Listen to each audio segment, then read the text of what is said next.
안녕하세요. 뉴스와 사람들입니다. 지난 2022년 한동훈이 법무부에 설치할 인사정보관리단에 대해 이렇게 밝혔었지요. 제가 인사검증을 제대로 해서 1차적으로 올렸지만 인사권자께서 여러가지 고려에 임명을 했을 때 나중에 문제가 생겨도 제가 비난받지 않겠나. 제가 인사를 추진한 것도 아니고 이 사람이 아니다라며 고표를 칠 수 있는 것도 아니다. 나중에 임명이 있고 소위 잘못됐을 때 제가 이 사람이 잘못한 겁니다라고 말할 수 있는 것도 아니다. 제가 그냥 오롯이 욕을 먹어야 하는 상황이고 더 심할 경우엔 국민적 지탄이 커지면 제가 책임져야 할 상황도 생기지 않겠나. 자, 이후 한동훈의 인사정보관리단에 의해 검증된 인사들이 폭망할 때마다 한동훈의 발언은 늘 자신들은 기계적인 자료 수집만 하는 역할을 한다는 거였지요. 그런데 최근 김건희 디올백을 폭로했던 김지영 목사는 장윤선 취재 편의점에 출연해 다음과 같이 밝혔지요. 요건 꼭 짚고 넘어가야 됩니다. 네.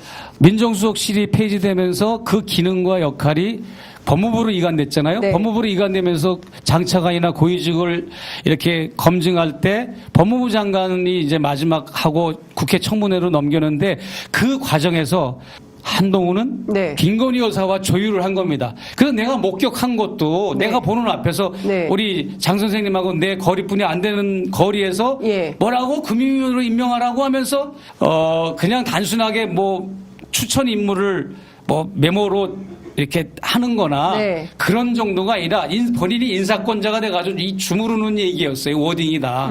그러니까 내가 심각하게 여긴 거지. 네. 근데 그 좋은 샘플인데 네. 한동훈은 모든 고위직 장차관들을 임명할 때 김건희 여사와 조율을 하고 협의를 하는 관계였어요. 자, 충격적이지요? 그러니까 최재형 목사의 발언이 맞다면 결국 김건희는 마음껏 인사를 하고 그에 대한 책임은 한동훈이 지는 꼴이 되었지요. 그러니까 애초에 법무부에 인사정보관리단을 둔 것 자체가 이런 목적이 있는 것이라면 그 과정에서 김건희는 마음껏 인사를 하고 문제가 생기면 한동훈이 톡박을 쓰는 구조라면 한동훈이 비대위원장이 되면서 심리적으로 이러한 부담에서 빠져나옴과 동시에 김건희가 아닌 오직 자신의 결정만으로 비대위원을 구성할 수 있는 기회가 온 것이지요. 그러니 김경률을 데려오고 장동혁을 사무총장으로 앉히는 그야말로 시작부터 윤석열 김건희가 갸우뚱할 인사를 하더니 드디어 김경률의 도발이 시작됐다 이겁니다. 그러니까 되짚어보면 이미 비대위원장 자리에 앉는 순간 궁중 쿠데타는 예고된 것 아니냐 이거지요. 결국 김건희 구하라는 미션에 비대위원장을 줬더니 오히려 김건희 죽이기가 시작되는 상황이 된 것이고, 그러니 윤석열 김건희가 느꼈을 배신감은 상상을 초월했을 것이고 결국 한동훈을 제거하지 않으면 우리가 죽는다는 결론이 나왔을 것이고 이제 그 타이밍을 재겠지요. 그리고 그것을 또 알고 있을 한동훈이 일단 90도 폴더 인사와 김경률의 김건희에 대한 180도 입장 급변을 보였으나 그걸로 될까요? 그러니까 애초에 김경률을 통해 이런 도발을 할 만큼 김경률의 역량을 높이 봤을 한동훈을 생각하면 또 빵 터진다 이겁니다. 왜 하필 김경률이었을까요? 조국 장관은 다음과 같이 밝혔습니다. 김경률은 자신이 한동훈과는 남자끼리 통하는 사이라고 자랑했다. 두 사람은 2018년 삼성 바이오로직스 분식회계 의혹 수사 시기부터 서로 협력하던 사이다. 동아일보 2024년 1월 25일자. 2019년 조국 수사에서 다시 협조했다. 김경률은 2019년 9월 이후 조국 펀드는 조국의 권력형 비리라고 맹공했다. 그의 동지 공경희 변호사가 동조했다. 둘 다 검찰의 주장을 앵무새처럼 반복한 것이다. 이들이 검찰로부터 자료를 받았을 것이라고 의심한다. 이들의 주장은 당시 온 언론을 도배했다. 참여연대 출신, 민변 출신이라는 수식어가 신뢰도를 높였다. 그러나 나는 사모펀드 건으로 기소도 되지 않았고 정경심 교수의 경우도 조범동의 범죄에 가담하지 않았음이 법원에서 확인되었다.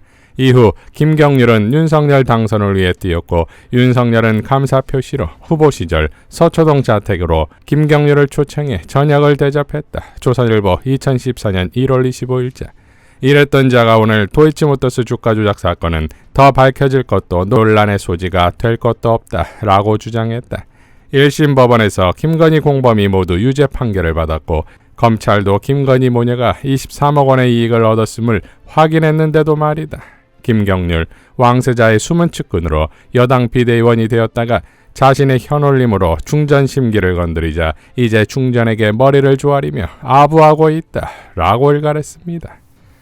자, 이건 마치 윤석열이 한동훈을 본 눈이나 한동훈이 김경률을 본 눈이나 같은 거 아니겠습니까?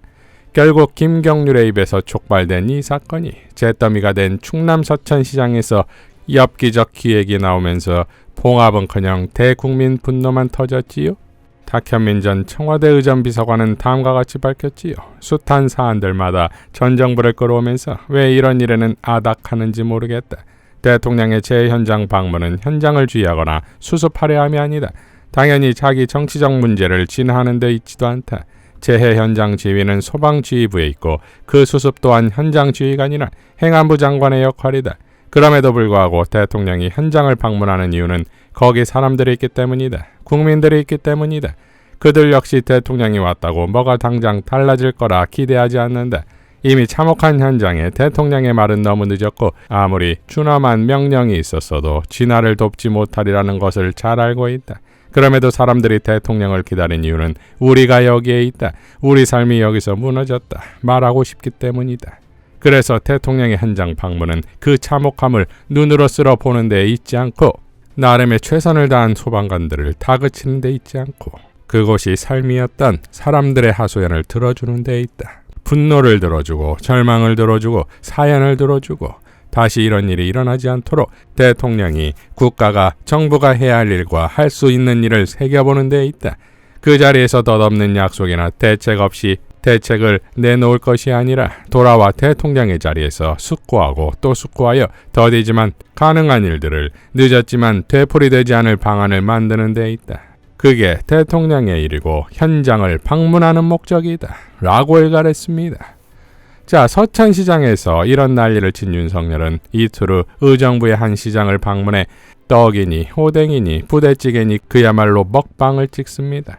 그러니까 잿더미가 된 서천시장에선 피해 상인들을 만나지도 않더니 이틀 후엔 의정부 시장을 돌며 이런 행보를 보였다 이거지요. 결국 윤석열도 김건희도 한동훈도 김경률도 모두 폭망이지요. 서로 대적해 있는 자들 모두가 폭망하는 것을 두고서 우리는 공멸이라 부릅니다. 서은숙 최고의 포효로 마무리하겠습니다. 주권자 시민을 존중하는 마음이 없으면 아무것도 아닙니다. 시민은 정당 지도자들과 선출직 공직자들의 동료가 아닙니다. 동료 시민이라는 표현은 시민 여러분들끼리 할 수 있는 말이 될지언정 민주주의 국가의 지도자가 시민을 호명하면서 사용할 수 있는 말이 아닙니다. 동료라는 표현을 악용하여 치밀한 느낌으로 포장한 개념 없는 말에 불과합니다. 시민은 주권자입니다. 시민을 주권자로 여기지 않는 사고방식이 윤석열 정권의 근본적인 문제점입니다. 윤석열 정권의 맹종화는 국민의힘의 당의 근본적인 문제입니다. 참혹한 충남 서천시장 화재 현장에는 괴기스러운 갈등 봉합 정치쇼를 연기한 윤석열, 한동훈 두 사람만 있었던 건 아니었습니다. 이상민 행안부 장관도 대통령의 등 뒤에 서 있었습니다. 이태원 참사의 주역인 국가적 대형 참사를 떠올리게 하는 무능하고 뻔뻔한 행정 책임자가 대통령과 함께 등장한 서천시장 화재 현장은 한층 더 엽기적이었습니다. 윤석열 정권 초기 이태원 길을 가다 억울하게 압사한 159분 시민은 돌아가신 이후에도 주권자로 대접받지 못하고 있습니다. 세상 어느 민주주의 국가에서 주권자 시민 159명의 죽음에 책임이 있는 행정 책임자가 2년 동안 건재할 수 있을까요? 행안부 장관은 주권자 시민을 위해 일하고 있는 장관이 아닙니다. 국민 위에 군림하려는 대통령이 아끼는 동생일 뿐입니다. 그런 윤석열 대통령이 서천시장 화재 현장에서 주권자 시민 피해 상인들의 목소리를 경청하지도 않고 자신이 하고 싶은 것만 하고 서울로 돌아온 것은 아주 정확하게 윤석열 정권의 비민주적 본질을 드러낸 것입니다. 대통령을 만나려는 시장 상인들을 대통령실 경호원들을 동원하여 물리적으로 막은 행태는 윤석열 정권의 폭력적 성격을 잘 보여주고 있습니다. 시민을 주권자로 대하지 않는 정권 아래에서는 공정과 상식이 서 있을 자리가 없습니다. 동료 시민이라는 용어가 정권을 유지하기 위해 국민을 현혹하는 말이듯이 윤석열 검찰총장의 공정과 상식은 정권을 잡기 위해 국민을 현혹했던 말이었습니다. 윤석열 검사총장의 살권수, 살아있는 권력 수사는 검찰 권력을 강화하고 자신이 정권을 잡기 위한 과정이자 작전이었을 뿐입니다. 윤석열 정권의 살아있는 권력, 김건희 여사는 수사받지 않습니다. 압도적 국민이 원하는 김건희 특검을 거부합니다. 불공정과 몰상식입니다. 윤석열 정권의 살아있는 권력, 한동훈 법무부 장관의 딸은 조국 법무부 장관의 딸과 다르게 솜방망이 수사를 받았습니다. 유일인 방심위원장은 가족을 동원해 방심위에 민원을 넣게 한 후 본인이 심의를 주도했습니다. 그런데 오히려 방심위 내부 고발자를 색출하고 야당 추천 방심위원을 해촉했습니다. 언론 방송을 탄압하여 입을 틀어막고 장악하면 주권자 시민을 속이고 윤석열 정권의 몰상식과 불공정을 감출 수 있을까요? 군사 독재가 그랬듯이 검사 독재도 무너집니다. 심판의 날이 다가옵니다. 주권자 시민이 심판할 것입니다. 이상 뉴스와 사람들이었습니다. 시청해 주셔서 감사드립니다.